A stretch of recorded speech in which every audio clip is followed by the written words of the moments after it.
The crew worldwide, from Cali to Twitter, real hardcore fans, boxing ass niggas, consistency cops, police the views, we'll pull up receipts for any debate you choose. Shout outs to Clan Archie for the dope production. Ring Gang stay with the best discussions. Ring Gang Radio. Yeah, what's good, yo? Welcome to another episode of Real Talk, where as always, if shit's real, we talk about it. I'm your host for tonight, Patscorpio Shutterworth representative, and as always, I got my man with me, and we'll let him introduce himself. Yo, what it do is LB, lot of dope boss, Shutterworth da Gawd artist, Ring Gang Radio. Yes, Ring Gang in the house, as always, you know what I'm saying? So LB, man, so yeah, we got continuation from yesterday's topic, because there's a lot of things going on. So one thing that we're going to touch upon today is just a non-boxing entity. We're going to talk about the Shy Season 2 review, our thoughts and everything about that, but we'll save that for last. But before we do all that, we have a couple of fight cards this weekend. On Friday we have Andrew Cancio making his first title defense of the real WBA super featherweight title against Alberto Machado. Now, because in this particular fight, it seems like Cancio, he's part of the trifecta of the championship upsets. Along with J Rock and along with Andy Ruiz. He was actually the first of these upsets. Where earlier this year, after suffering a first round knockdown, he came back to knock down Machado 3 times and stop him in 4 rounds to become the WBA super featherweight champion. And when I say the legit super featherweight champion, I mean it wasn't manufactured, on a bullshit, on a bullshit fight from someone who was not a regular 130 fighter. And any of that bullshit. This wasn't a vacant belt or nothing. He beat a legit champ. Exactly. And the fact that, and the whole fuckery behind how that happened, and I mean, that could be a conversation on its own. I don't really like to dwell into it, but it's messed up. All I know is that Gervonta Davis is not the real WBA 130 champion. He's not. He has a paper title. Andrew Cancio is the WBA super featherweight champion. And I myself, I'm actually, I'm excited because the first fight was entertaining as fuck for as long as it lasted, which was 4 rounds. So yeah, I'm definitely excited to see what see if Cancio can can keep his belt. LB, do you have any thoughts? I mean, I'm hype. The first fight was real good.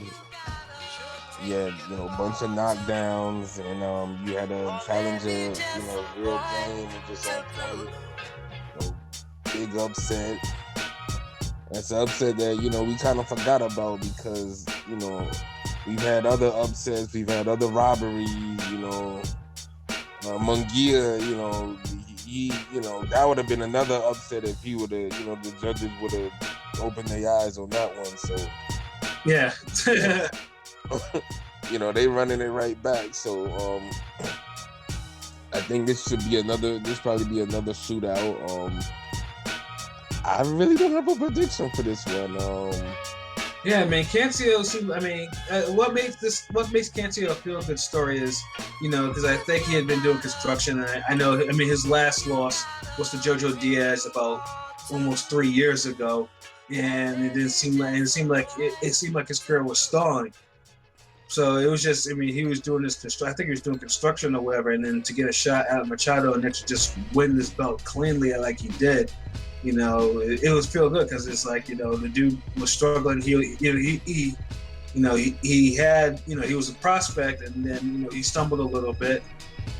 Now, with Cancio, he's I think he's probably the last opponent of Rocky Juarez too, if I'm not mistaken, or one of them, one of the last, one of the few, Flex telling me. So when he won a decision over him, so it's like he was a prospect, and you see a prospect that that was able to come back from a lot of setbacks it's good. It's a good feel good story.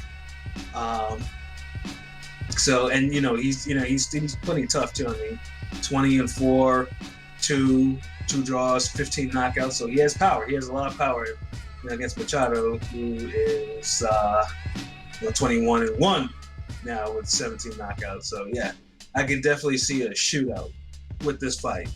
I don't know what happened with Machado in the first fight. I mean, he looked listless. I don't know if he had trouble making the weight, but well, I know. I mean, I'll probably just say that Cancel might repeat his upset. I mean, I'll just say, you know what? I think Machado probably found his champion swag, and he just seems hungrier than Machado.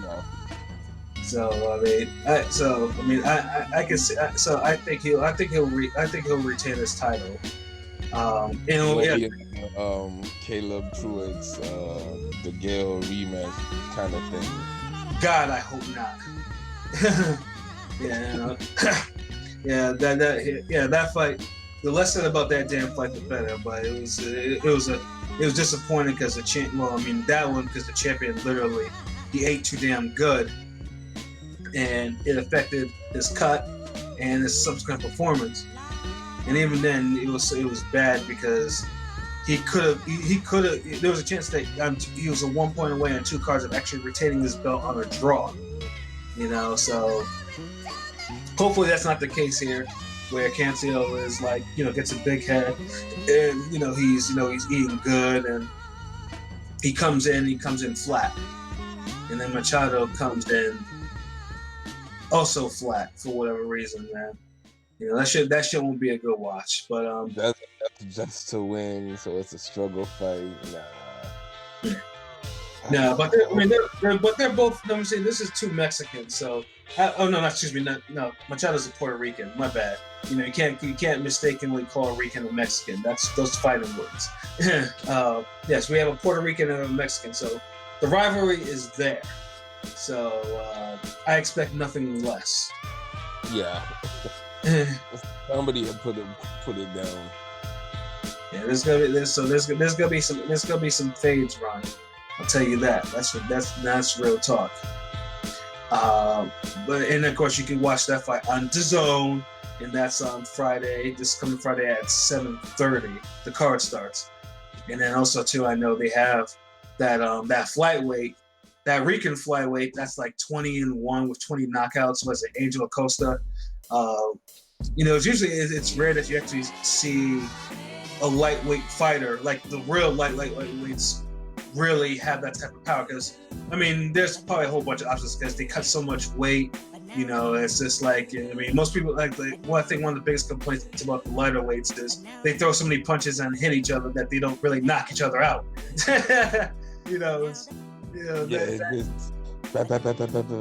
like nothing changed. No, but Angel Acosta, who's a lightweight, he's legitimately a hard puncher. Like I said, 20-1 with 20 knockouts. That's a cat with power. So hey, that'll probably be the appetizer for the main event. Most likely, you'll probably see him, score a serious fade on there too, and then you'll probably have a whole bunch of other prospects on this card. So yeah, hey, Friday night, if you're not doing nothing, check that shit out, man. Live on DAZN. And then there's another fight card too on Sunday. It's weird, you don't ever see boxing cards where there's one on Friday and then one on Sunday. You don't. It's a rarity, So that means on Saturday. Now's the time someone should have had a Saturday card popping, but right, exactly. It's y'all leave Saturday like the middle child. Y'all just said fuck it. You know what I'm saying? So which means on Saturday I'm gonna have to just go ahead and indulge in my vices. Boxing won't be around to keep me out of trouble. But we got a PBC card. I believe it's on FS1 or 5. No, I think it's FS1. Is it FS1? I don't even know. Let me double check that real quick. See, I don't want to tell a fan that it's on Fox actually. Wow. Yeah, why is that on Fox? Yeah, that's kind of Because weird. remember, originally it was gonna be the Harrison fight. Right, yeah, exactly. It was supposed to be the Harrison fight, and then Harrison, quote unquote, got injured, Because and the first fight was on regular Fox too. oh yeah, because it was the jump off for the whole straight. Yeah, so I don't think they would downgrade it. They just said, "Fuck it, we just gonna keep running it." Right. So unfortunately, Jermell Charlo will not have a chance to regain his title. So instead, we got a replacement, Jorge Cota. Jorge Cota, is mostly known for getting slumped by Erickson Lubin, a couple years ago. An eliminator. He got slumped in 4 rounds. That's what he did. The undercard of Porter Thurman on Fox. Porter Thurman. Was it Porter Thurman? No, because I was there for Porter Thurman. He wasn't. Unless it was Thurman Garcia. You know what? That's gotta bother me. So let me take a quick look at that. Where it was. Yeah, no, because I know Thurman, Porter Thurman, because it was her that was on the undercard. I definitely remember that because that was the first time. Yeah. Because that's my only time I've ever seen her live. It was Thurman Garcia. There we go. Thurman Garcia. Oh, okay, I knew it had to be a Thurman fight. I knew it had to be on Fox. Yeah, no. So that was also the card where I was pissed because I watched on the stream from Forest Stop Chad Dawson, which I was not happy about. Was not happy at all. Shit was stressful. But yeah, I mean, he's the replacement, and Cota, I mean, he's not a bad fighter per se, but it's kind of like when you're looking and like the rematch before with Harrison Charlo. I mean, they was talking cash shit to each other. Harrison especially, I think Harrison won the Battle of the Worlds with that one. You know what I'm saying? The amount of trash, the type of trash they were talking, it was like, oh shit, like niggas is really, there's niggas is really feeling it. So, we were anticipating a fight like that. Even though the first fight wasn't even damn entertaining like that, but it's just, these niggas hated each other so much, you just was like, fuck it, like, they already sold the rematch, and plus the robbery of it too, so. Yeah, exactly. They got our attention. They definitely got our attention. So, on paper, I mean, there's nothing really on, to catch our attention for Charlo Cota. I mean, Cota, he's 28-3 with 25 knockouts. Mexican fighter, he hits hard, but I think that's just the extent. And of course, let's be honest, man. There's levels to this, bro. Like, Charlo already bodied the nigga that bodied this nigga. Right. So it's like he can't afford to look bad. He can't be, displaced or anything mentally. He got to go in there and handle this dude, and preferably under 4 rounds. Yeah. Yeah, you can't get knocked down. No struggle shit whatsoever. And Charlo, because right now, the Charlo for both of them, their momentum is not very high right now, at all. Yeah. A lot of their hype has tapered off. Well, but at least with Jermell Charlo, it's not because of mostly it's because the judges didn't know what the fuck they were scoring. Yeah. And that's the unfortunate part where he got robbed of his belt, but he didn't necessarily look hot either. But he did, he certainly didn't fight to the point where you think that he would lose, that he deserved to lose. So, right. So I can see Charlo, if to try to get some of his momentum back, will probably fight with a chip on his shoulder, and probably try his best to send Cota to the bushes. He already fight like he got a chip on his shoulder. Like, I can't imagine him getting a bigger chip. Yeah, that's also true. But obviously we have to. Yeah, but obviously you're gonna have to be very wary of Cota's power. Like Cota, like I said, he's not much of a boxer, but he can punch. I mean, and the fun thing too, He's wide open. I mean, yeah, he could punch, but I mean, if you Jermell Charlo, it's no question. This a showcase fight for him, really. yeah, it's a showcase fight.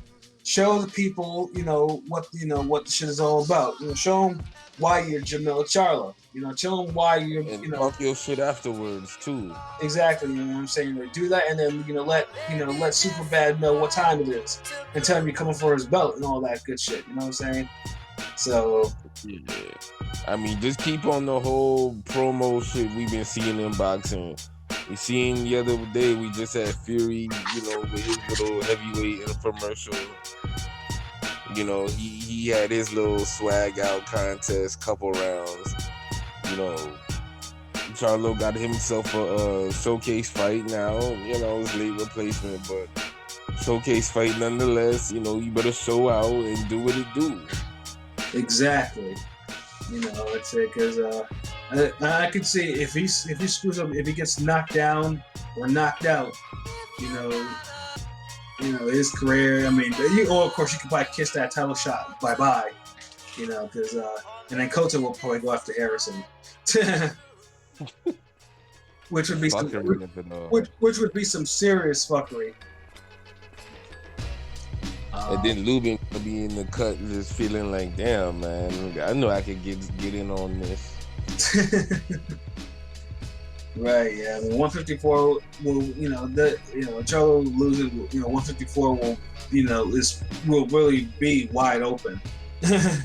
Any given Sunday for real.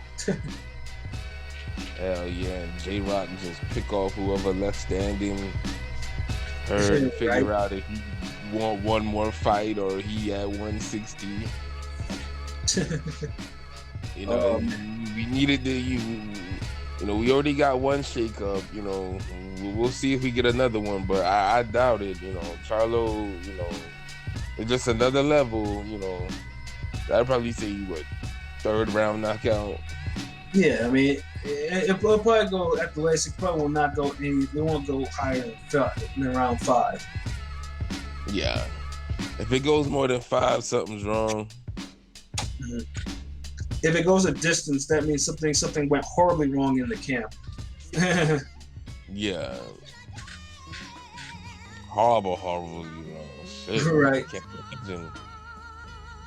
Oh man! So and also this card too is anchored by the lineal 122 champion Guillermo Rigondeaux, who is going to be fighting. I think this is going to be his second fight on the PBC card.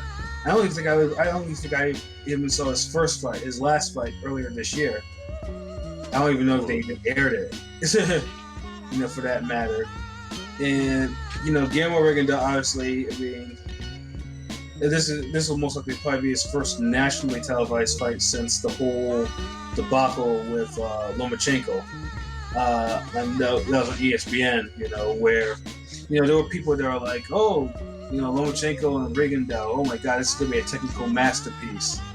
And said all you got was a bunch of posturing and a whole bunch of non-offense. I mean, you got some offense from Lomachenko, but you ain't get much from Rigo. Yeah, no. And I think Rigo for the most part had always had a lot of support because everyone knows about his issues with Top Rank.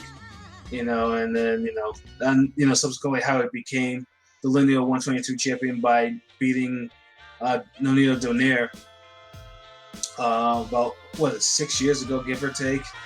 And it seemed like ever since then, because he didn't win in a way. He won clearly. There's no question about that. Yeah. But I guess he won. It was not the most appealing fight to watch. And I guess, and how promoters are. Promoters like, I gotta be able to sell you. And, of course, it ended how they followed it up with the Abeco fight, which was the main event after they watched Kirkland literally finish Glenn Tapia's prime. You know what I'm saying? And that fight was also another eyesore. And I was hungover that fucking night too. Yeah. That's damn near a forgotten fade almost. Yeah, but there was no real fit. That was a hell of a fight. Oh, you're talking about Kirkland and Tapia. Yeah. Okay, I was like, nigga, what is you smoking? And back on and Rigondeaux being a forgotten fade. No, that's a fade we want to forget. Word.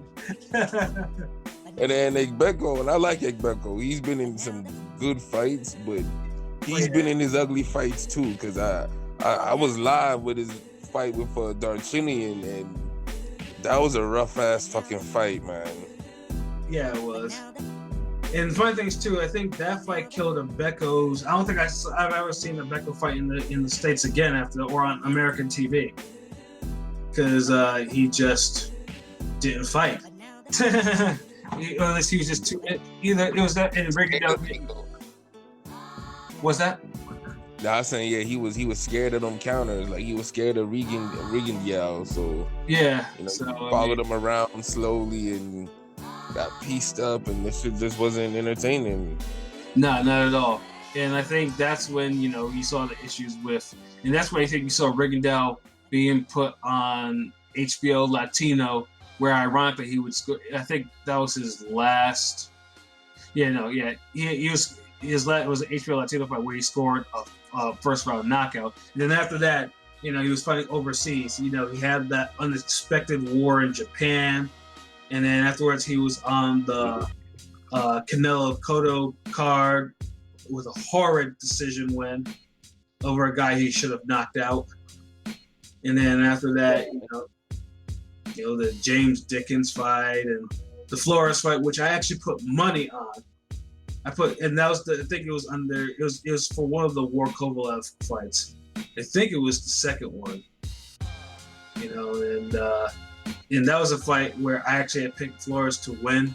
And for a minute, I thought I won like $700, $800 picking Flores to win, because I was thinking, because that fight ended with the punch behind, after the bell, Flores got knocked out. And in boxing, that's a fucking DQ. It's not a no contest. It's a DQ, And but unfortunately, the boxing gods decreed that Patscorp, you're not gonna win it this way, so they no contest that shit. Fucked up. And then I came to one with the fight, and then here we are, Rigo at the age of 38 years old, bro. He turns 39 in 3 months, give or take. And he's facing Julio Ceja. Julio Ceja is really, he's known for really his back-to-back fights with Hugo Ruiz. First fight, they were both like, one was a brawl, the other one was an unexpected ending in the first round. But Julio Ceja, he's not a jobber by any means. He's 32-3 with 28 knockouts, so he hits hard. Now, he's decent. He should be able to give Rigondeaux a go. But once again, like you said, we're talking about a 38-year-old, older Rigondeaux. Yeah, and Rigondeaux, although because a lot of pull out after a good performance, right? Because with Rigondeaux, Rigondeaux punches incredibly hard for his weight. There's no question about that. Rigondeaux is a hard puncher, but unfortunately, and accurate too, and highly accurate. But he's also a very chinny fighter too. He's incredibly chinny. But the thing that works in his favor is his defense. His offense is his defense, as in they know if they miss a shot, they're gonna get a hard counter coming back at them. But and also too, if you can land a good shot on his chin, you can have him on Queer Street. And as in boxing goes, there are no old men in the lighter weight divisions. Eventually they can. I don't understand the actual science behind it, but that's the reason why you don't see 40-year-old flyweights or super bantams or bantams floating around. Or if you do, they're deteriorated, something like Vic Darchinyan right now, who's a featherweight. Because usually what it is they're fighting tougher opponents more often earlier throughout their whole career. Right. Cause the pool of fighters is just different. When you get into those smaller divisions, everybody's fighting for some shine. Everybody's fighting to get on. Mm-hmm. So it's different. You don't get to career mode like you do. At 135 and up, like that. No, you Or don't. hell, I would even say 126 and up. Shit. Yeah, because when you start going below, when you start going down, below lightweight 135, niggas and jumping up all these divisions and shit. Yeah, niggas is scrapping hard. Mm-hmm. So yeah, by the time they get older, shit, 38, like these niggas is done. Right. And with Rigo too, also that makes him more of an anomaly. Is the fact he's only had 18 pro fights. Not 18, excuse me, 20. He had 20 pro fights. Yeah, so I mean, technically he is preserved in a way, but with him it's like physiology versus that, versus I mean, lighter weights typically don't get really ruined in 20 fights unless they're like 20 fights of top competition. But this dude hasn't fought 2 fights in a year since 2017, and that was not, and he had no wins in that year. So it's like, is it because right now someone knocking out Rigo, Lomachenko stopped him, but he didn't knock him out or knock him down. Rigo's probably in a place where his age is working against him right now. He's not. He's aging and he's not really active. It's gonna catch up to him. Will it be Seha that actually like, okay, I'm not afraid of the hard counts coming in and actually try to find his chin, or will Rigo find his? Sometimes you just gotta go for it, man. Willpower is gonna be really important in this fight, because whoever displays more of it is gonna win in this situation. Because one guy, the older, more skilled guy with the big power, if he can get this young guy out of there, shit might be interesting. Well, yeah, Rigo's gone. He's gone a distance with people he shouldn't have gone a distance with.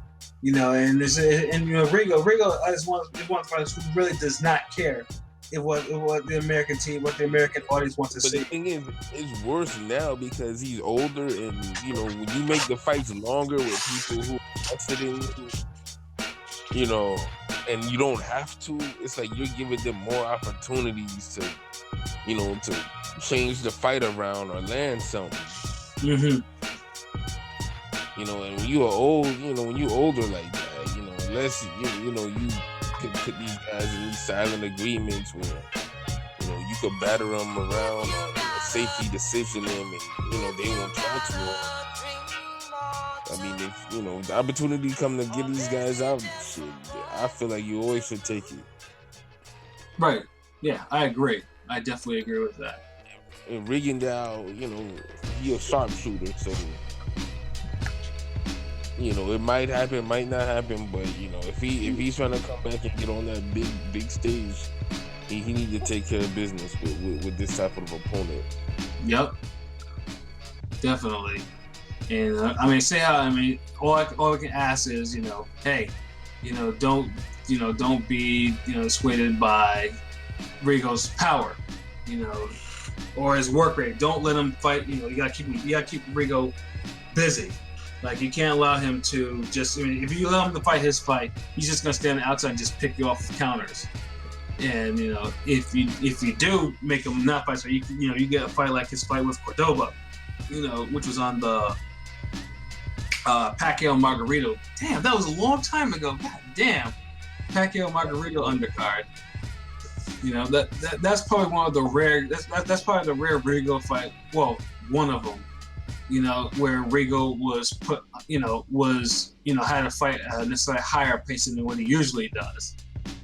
So So yeah, I mean, I think that's the key for Seha actually trying to upset Rigo. Of course, find a chin because, like I said, Rigo's is a little bit chinny. And this fight is an eliminator too. This is a WBC eliminator, so the winner of this would probably go on to face Ray Vargas. And it'll be interesting to see. It'll be interesting to see because I know the sanctioning bodies themselves have also caused some fucking with Rigo's belts. I mean, Rigo was the WBA and WBO super bantamweight champion, and they literally stripped that man of his belts for no apparent reason. The WBA stripped him and then gave the belts back to him. Yeah, there's been a lot of Rigo's had a lot of people that are against him. So I mean, it would be nice to see him at least to take his opponent to a good performance and win, and then try to move on. Move on with his career. I mean, but let's not act like he hasn't had his opportunities. He's had opportunities. He's had showcase fights, and he's been hit or miss sometimes. For every Tion Kennedy performance, he got a Agbeko performance. Right. And when you only have 20 fucking fights, that's not a good look. Especially when you got 2 gold medals and you're trying to make a name, you're trying to be a big player out here. Yeah, I mean, he sometimes he didn't really help his case like that, Right, and like I said, mostly because, like I said, because Guillermo Reina does not really care how people think of his fighting. He will fight how he wants to fight. That's the thing. Yeah. And then the goal and the trick for Seha is to disrupt that type of rhythm. And don't let Rigo dictate or get off first. It's a long shot, sure, but it could possibly be done, especially if, as Greg said, Rigo is 38 years old. So yeah, we'll see how that fight goes, and hopefully it's not struggle filled because I will be incredibly negative going forward when we go to recap the fight. And load up the chopper. Exactly, and I don't want to, but I'll find some way to talk about that and blame PBC. I'm positive. Yeah, because I mean these struggle card. It's a struggle kind of weekend of boxing. Right. It's a thing. It's like a you go to your friend's house and it's a summer. You a jit. You know what I'm saying? Growing up. And it's time for lunch, and they make you, they serve little sandwiches. You get your little turkey sandwich and little roast beef sandwiches. And Word. And it's like 2 slices of meat, and just bread and mayonnaise and some black pepper, some mustard. Like that's it. Like no lettuce, no tomato, and nothing else to kind of fluff it up. You just bare basics, but you hungry though, so you eat it, you take it. I mean, but that's how this weekend feels. Yeah, that's a hell of an analogy. I definitely agree. Especially since obviously this next episode, there's no boxing on Saturday, so I gotta indulge in my vices. So. Yeah, it's just like a fucking empty ass sandwich, nigga. Think about it. Friday and Sunday, that's what even just made the whole analogy. Right? Yeah, niggas be having me just go off on some next level shit. Like, damn, this nigga was talking about spaceships, but it's like he made it, mean boxing. Word. Mm-hmm.